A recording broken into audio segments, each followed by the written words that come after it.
السلام عليكم ورحمة الله تعالى وبركاته.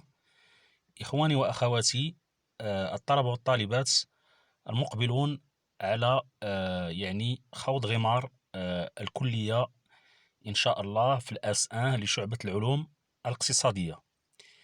إذا شفنا لحد الآن جوج ديال الفيديوهات كيتعلقوا بدرس لي غران كورون دو لا بونسي ايكونوميك، يعني التيارات الكبرى للفكر الاقتصادي. وبطبيعة الحال في هذه الفيديوهات شفنا أول مدرسة أو أول تيار اللي هو التيار الكلاسيكي، والمؤسس ديالو بطبيعة الحال آدم سميث. دونك شفنا مجموعة من المفاهيم. الآن غادي نكملوا إن شاء الله باقي المفاهيم. إذا وصلنا للمفهوم دي اللي هو ليسي باسي. إذا في الفيديو السالف شفنا ليسي فيغ. إذا ليسي فيغ كيتعلق بالأشخاص، يعني ليسي فيغ يعني داعي الشخص يتصرف حسب رغبته بطبيعة الحال في المجال الاقتصادي دون تأثير خارجي. علاش؟ لحقاش كاينه اون مان انفيزيبل، يعني التي توجه الشخص، وهاد لا مان انفيزيبل كتعلق بلانتيري انديفيدويال. دونك كل شخص حسب المدرسة الكلاسيكية عنده منفعة شخصية هي التي تحركه بطبيعة الحال لكي يقوم بعملية اقتصادية ما، يعني بيع أو شراء إلى آخره. وبطبيعة الحال مجموع المنافع الشخصية لكل فرد بطبيعة الحال هي التي تقود إلى إنجاز المنفعة العامة للبلاد. إذن هذا تذكير بمفهوم لا مان انفيزيبل اللي عندها علاقة بطبيعة الحال بليسي فيغ. إذن ليسي باسي هنا يعني دعي الأشياء تمر، إلا بغينا نترجموها بالعربية يعني خلي المسائل تمشي، يعني دوز كما تنقولوا بالدارجة. وليسي باسي هنا كيتعلق بالبضائع. اذا ليسي فير كيتعلق بالاشخاص، وليسي باسي كيتعلق بالبضائع يعني لي مارشانديز. ملي كنقول البضائع يعني لي مارشانديز. اذا هنا ليسي باسي، ملي كنقولوا ليسي باسي يجب ان يتبادر الى ذهننا ما يسمى ب لو ليبر ايشونج. الليبر ايشونج هو التبادل الحر. إذا المدرسة الكلاسيكية من أول المدارس التي نادت ب لو ليبر ايشونج اللي هو التبادل الحر. وملي كنقول لو ليبر ايشونج يعني بين الدول أو بين البلدان بطبيعة الحال. دونك سميث بروبوز لا تيوري دو لافونتاج ابسولي. إذا هنا سميث كيقترح نظرية بطبيعة الحال. هذه النظرية هي نظرية سميث اللي كتسمى لا تيوري دو لافونتاج ابسولو. إذا غادي نشرحوا هاد لا تيوري. إذا اش كتقول هاد النظرية؟ شاك ناسيون يعني أي بلد، انتيري يعني أي بلد عنده المنفعة à se spécialiser dans la production. يعني قال لك أي بلد عنده منفعة أنه يتخصص في الإنتاج pour laquelle elle bénéficie d'un avantage supérieur à celui des autres nations. يعني لخصوا هذا المفهوم ديال هذه النظرية هو أن قال لك أي بلد عنده منفعة أو فائدة أنه يتخصص في إنتاج واحد المنتوج معين إلا كان بطبيعة الحال elle bénéficie d'un avantage supérieur. يعني إلا كان عنده بطبيعة الحال يعني يتفوق على باقي البلدان في هذا المنسوج. وهنا يعني التفوق يكمن أو يتجلى في مثلا في أنه كيصنع هذا المنتوج بثمن يعني منخفض بالمقارنة مع باقي البلدان. دونك هنا يعني حسب سميث كيقول لك إلا كنتي متفوق على باقي البلدان في واحد المنتوج يعني خصك تخصص في هذاك في إنتاج هذاك المنتوج.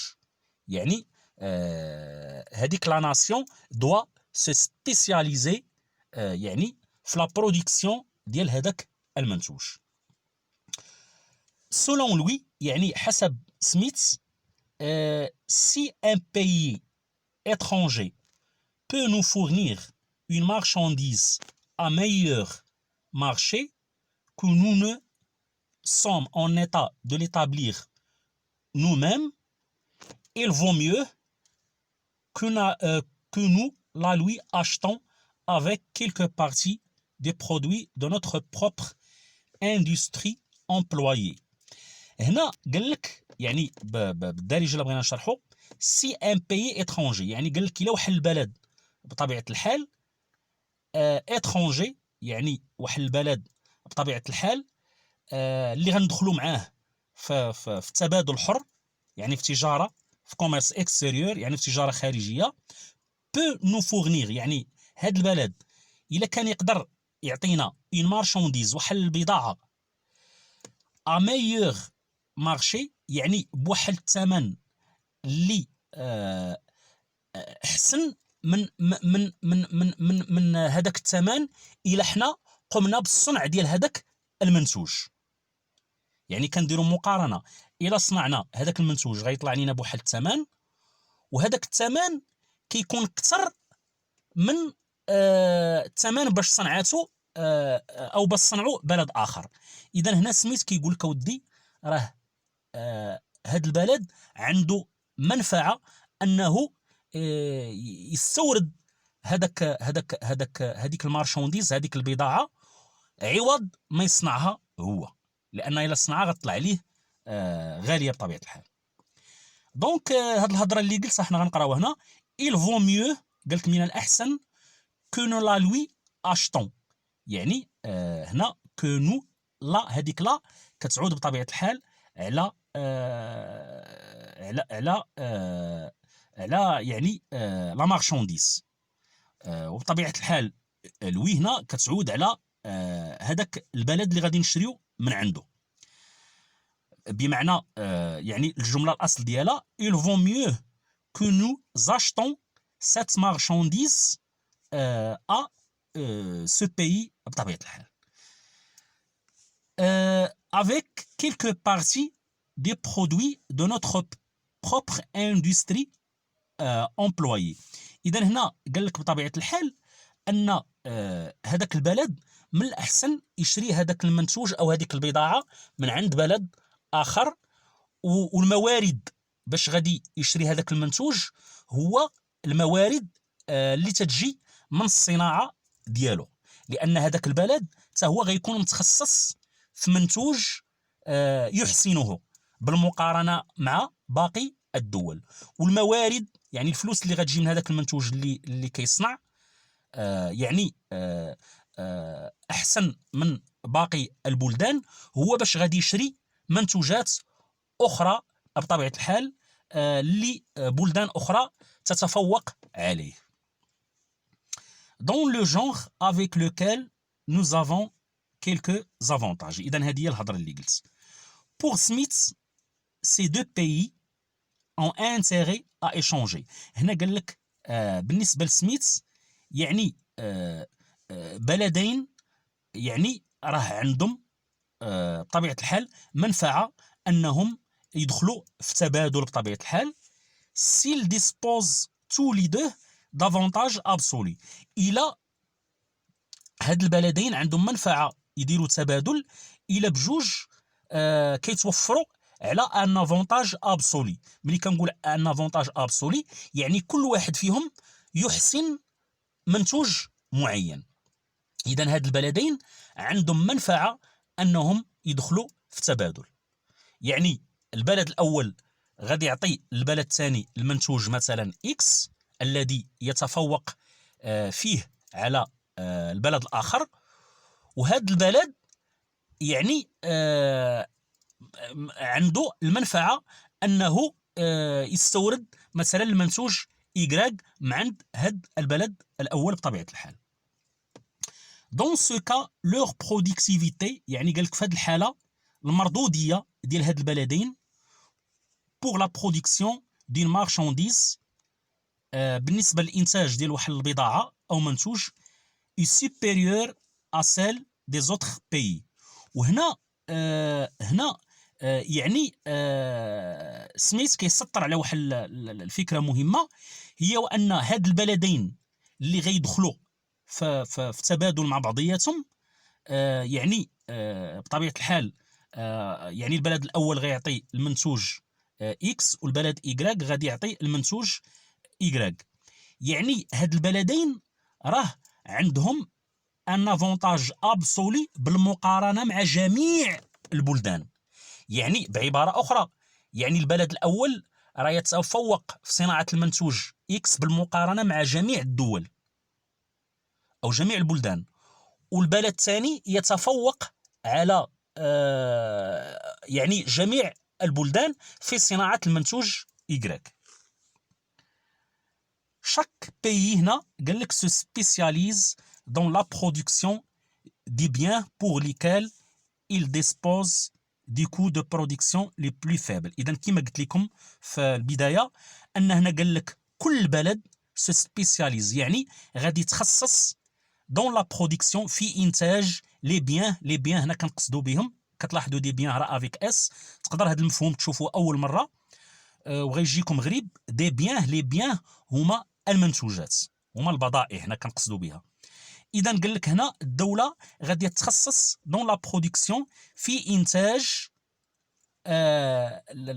المنتوجات يعني لي بيان pour lesquels elle dispose du coût de production les plus faibles. يعني غتخصص في انتاج المنتوج اللي كتفوق فيه على باقي البلدان، والتفوق كما قلت يكمن بان هذاك المنتوج كيتصنع داخل هذاك البلد بثمن يعني ارخص بالمقارنه مع باقي البلدان. chaque pays a intérêt à exporter les biens qu'il a produits de façon plus efficace que ses pays voisins et importer les autres types de biens. إذا نفس الهضر اللي قلنا، قال لك ودي هنا يعني أي بلد عنده منفعة أنه إكسبورتي يعني يصدر لي بيان يعني المنتوجات اللي كينتج بثمن أقل بالمقارنة مع باقي البلدان، يامبورتي ويستورد بطبيعه الحال يعني المنتوجات او البضائع الاخرى اللي ما عندوش فيها ان افونتاج ابسولي. كونكريتمون يعني بشكل ملموس سولون سميث، حسب سميث، لو كوميرس اونتر دو بيي يعني تجاره ما بين بلدين سوغي ميوتويلمون بينيفيك، يعني بشكل يعني دون فاسون يعني ميوتويال غادي تكون ملي كنقول ميوتويلمون بينيفيك يعني غادي تكون مزيانه للطرفين، يعني للبلدين بجوج اللي كيدخلوا في الليبر ايشونج يعني في التبادل. سي شاك بيي سو سبيسياليزي دون لا برودكسيون دي برودوي بور ليكيل il détient un avantage absolu. إذن هذه الهضرة قلناها في الأول غير يعني خلاصة لما قيل سابقا. C'est-à-dire il y consacre toutes ses ressources. هنا قال لك le surplus de production causé par cette spécialisation servirait alors de monnaie d'échange. إذن هذه الهضرة عاوتاني قلتها في الأول أنه واحد البلد معين الا كان عنده ان افونتاج ابسولي في انتاج منتوجات معينه بالمقارنه مع باقي الدول، اذا هذيك المنتوجات غتجيب ليه الفلوس، وهذيك الفلوس هي باش غيشري المنتوجات الاخرى اللي ما عندوش فيها ان افونتاج ابسولو. pour obtenir un bien pour lequel le pays n'a pas d'avantage absolu. هادشي اللي قلت. دونك هذه هي لو ليسي بطبيعة الحال باسي. إذا ليسي فيغ ليسي باسي. إذا هنا هذه قولة يعني مشهورة. ليسي فيغ شفناها، ليسي باسي هي اللي شفناها قبل قليل. لو موند فا دو لوي ميم. إذا هذا هو اللي بغينا نقولوا شعار أو يعني لو دوغم. يعني لو دوغم بالعربي يعني العقيدة، عقيدة المدرسة الكلاسيكية. يعني ليسي فيغ ليسي باسي لو موند فا دو لوي ميم. يعني يعني ليسي فيغ دعي الأشخاص تفعل ما تريد. ملي كنقول تفعل ما تريد يعني في المجال الاقتصادي. ليسي باسي يعني دعي البضائع تمر. لو موند فا دو لوي ميم يعني فإن يعني لا بغينا نقولوا العالم فإنه يعني فا دو لوي ميم يسير نفسه بنفسه. وهذه هي العقيدة ديال المدرسة الكلاسيكية. سيتادير ليسي لي زوم ليسي فيغ لي زوم. كما قلت يعني ليسي فيغ تتعلق بالاشخاص لي زوم. ليسي باسي لي مارشانديز يعني ليسي باسي تتعلق بالبضائع كما قلت سابقا. إذن بهذا نكون قد يعني أكملنا يعني الفقرة الأولى من المدرسة الكلاسيكية. في الفيديو الموالي إن شاء الله غادي نشوفوا شخصية أخرى تعد من بين يعني الشخصيات المؤسسة للمدرسة الكلاسيكية، وهو دافيد ريكاردو. إذن إلى ذلك الحين لا تنسونا من صالح دعائكم، ويعني فعلوا اشتراككم إذا كنتوا باقي ما فعلتوش الاشتراك ديالكم، وذلك بالضغط على جرس يعني بالضغط على لو بوطون ديال تفعيل الاشتراك، وضغطوا على الجرس باش يبقاو يجيكم يعني الفيديوهات حين وضعها. شكرا على انتباهكم.